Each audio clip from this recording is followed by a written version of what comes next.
I sincerely believe that the work you do, each of you stewards and local officers, on a daily basis on behalf of your union, is really important work.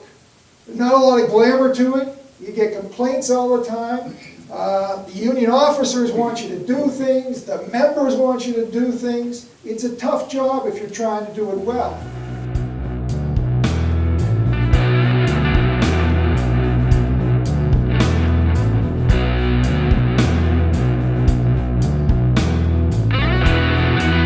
Being a steward it is an apprenticeship. Okay, so we have these training sessions annually, which are great. The members deserve to have the highest trained stewards available, and it's my commitment to make sure that we provide that training for the stewards. It's valuable work. Without stewards, the labor movement wouldn't function. What they're expected on the job is they need to be the example. They've got to have a good work ethic. They've got to follow the safety rules. They've got to be able to approach a new member when he comes on the shop floor and make that good first impression. Probably the most important thing for a steward with a new hire is to make a good impression. When a new hire shows up on the shop floor, you have a responsibility as the steward to introduce yourself in a professional manner. Ideally, you do that at a scheduled time where you can orient the new hire to the contract, the union ways, let them know what they're becoming a part of. And mainly, too, is to be friendly. There's no reason to start the relationship off on the wrong foot. So you want to introduce yourself, your position with the union. Also explain to that new hire how the structure of the union works. There's quite a few shops that are all represented by the same local, and they need to know there's solidarity amongst those shops. We all are in this together, and we look out for each other as much as we can, and a new hire is going to be exposed to that hopefully right off the bat.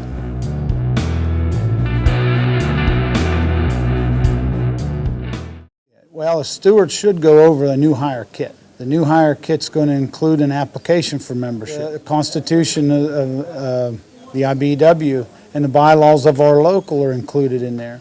Check off forms for your dues. That's explained at that time. Everything that's in that kit is explained not only by the steward, but there's also some mention of it in the new hire video. The new member video is an excellent resource for new members. It explains a lot about that new hire kit. It gives a brief history of not only our local, but the IBEW in general.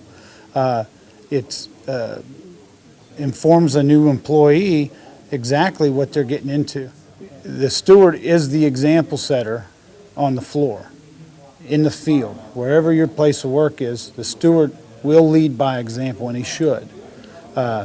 Practices, safety practices in particular, quality of workmanship, all of those things are important to the health and welfare of the local. You have to lead by example. You can't lead from behind when it comes to safety and best practices at work.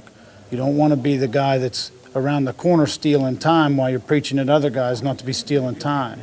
You don't want to be the guy without your hard hat and harness on when you're in the air and then preach to a guy that looks to you for leadership. That's what I want the most out of the stewards is for them just to be an example on the shop floor.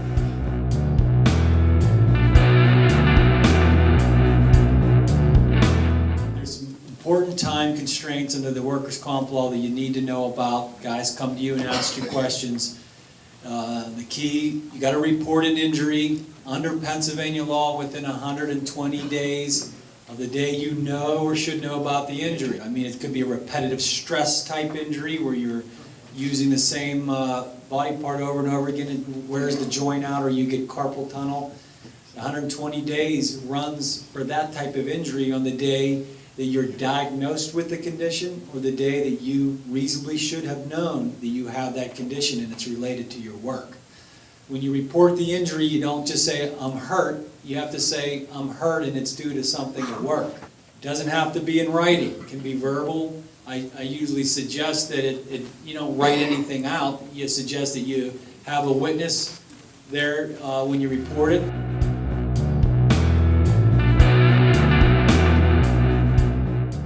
If a member comes up to you on a shop floor and says he has a grievance he wants to file. What questions do you ask him? Kind of what, who, when, where, and what the violation of his contract or agreement is. A grievance is a violation of your contractual rights with your company agreement. If he can't find any language in his contract that he can cite that was violated, what do you do? Break it down to showing the language. Feel free to give the member the opportunity to point out where he felt he was violated. Maybe he'll see something you didn't think of. At the end of the day, there has to be a violation of the contract. It may be unfair to them, and they may not be happy about it, but if it's not a contractual violation, it's simply a gripe. It may be unfair to them, but there's not a lot we can do at this point. Grievance or a gripe. There is a distinct difference. Gripes should be squashed at the shop floor level. I don't believe there's time or place at the executive board meeting to go over gripes.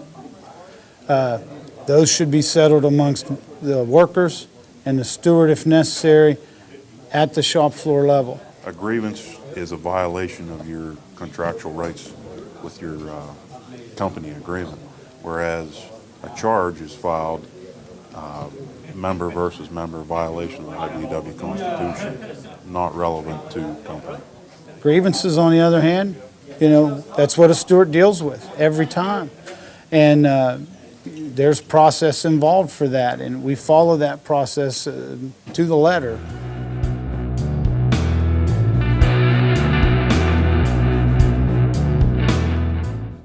If he can point out a specific violation in the contract, what's the next step? To get together with him and his immediate supervisor and do a first step. If a steward is ever not sure on how to do a first step, there's always somebody there who can help them out, an older steward, or a rep can come in and help them do the first step until they're comfortable doing them on their own. What I ask a steward to do when he's doing a first step meeting is to take the grievant into the first step meeting with management so that the grievant can see that the union's on his side, and also so the grievant can help the steward with the facts. If the grievant wants to be involved in the meeting, he should be there, although it will be up to the steward to keep control of the meeting. In a meeting, a first step meeting, they have to be respectful. Just take really good notes. You want to state really clearly what the contract violation is and what the remedy is. And if it is in fact a good, strong argument can be made, a lot of times it's settled at the first step, which is great.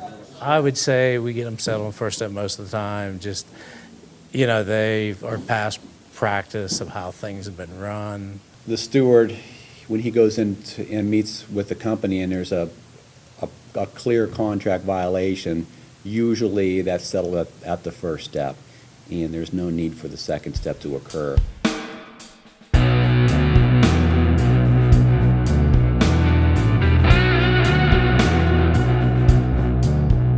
Then fill out the paperwork and make sure they get the notes and the fact sheet, get down to the hall as soon as possible.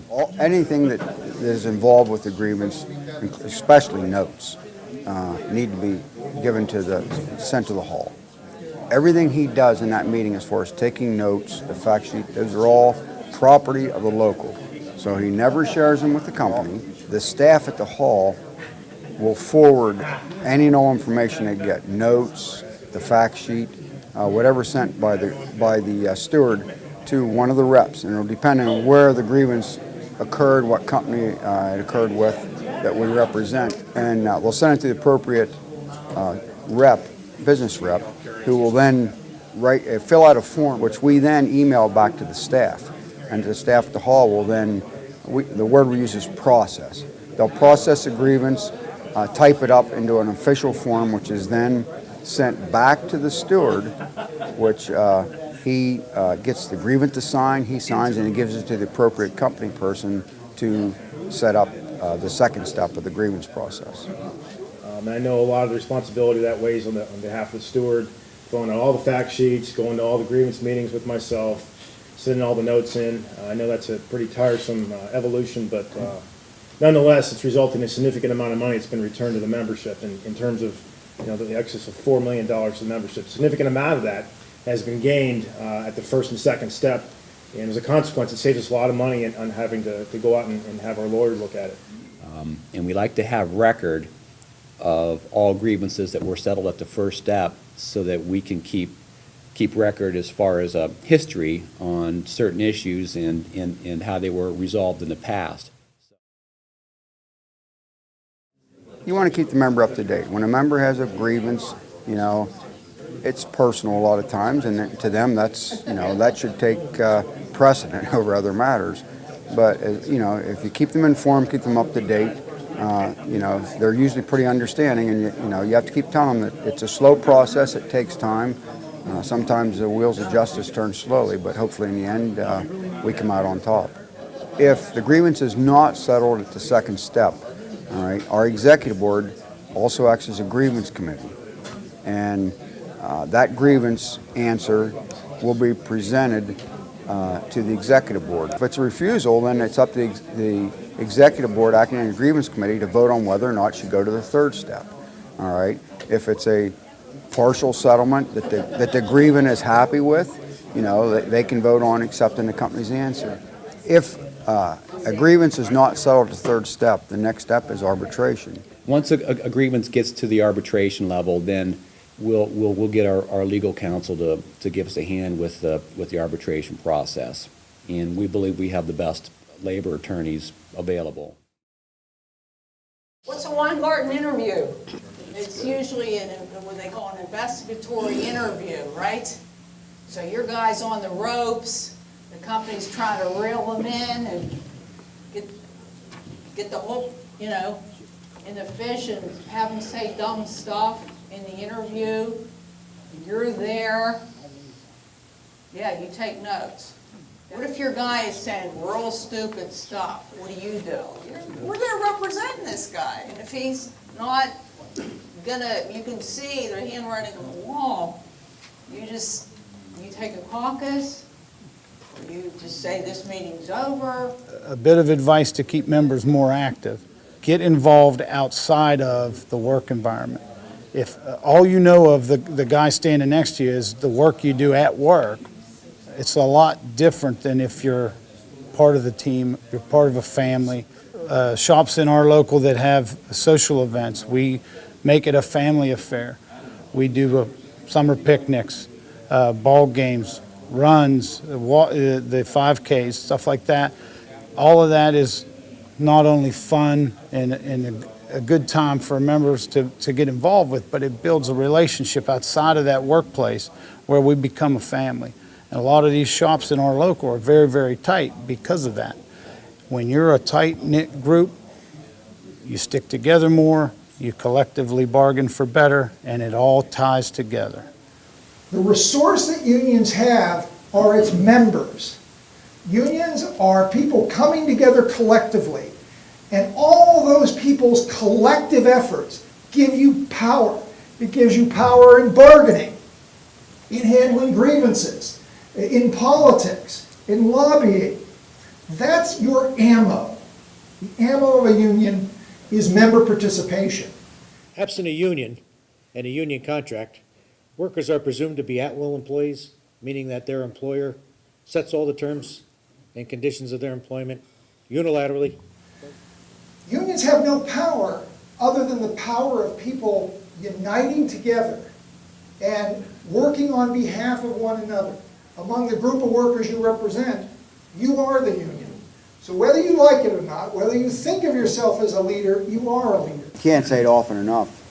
The stewards really are the backbone of the local. You are the face of the union to the membership out there on the floor. You are the front line to all the contracts, all the arguments, all the decision-making and everything else, so keep up the good work. It's the membership that's paying to have this training done, and I'm committed to providing the training, and we've been doing it annually. I believe that we owe it to the membership to have a highly skilled and highly trained steward network. So not only do we hold steward training or a steward workshop annually. We also provide rep training. We try to do that at least a couple of times a year. Our reps are also trained on doing negotiations and handling the grievances after it goes beyond the first step. So we provide training for the reps, we provide training for the stewards, and the purpose is to have a well-represented membership through this local union. So just thank you for your hard work. I know the stewards I work with are all excellent. We would not be able to succeed without you, so thank you. It's valuable work. Without stewards, the labor movement wouldn't function.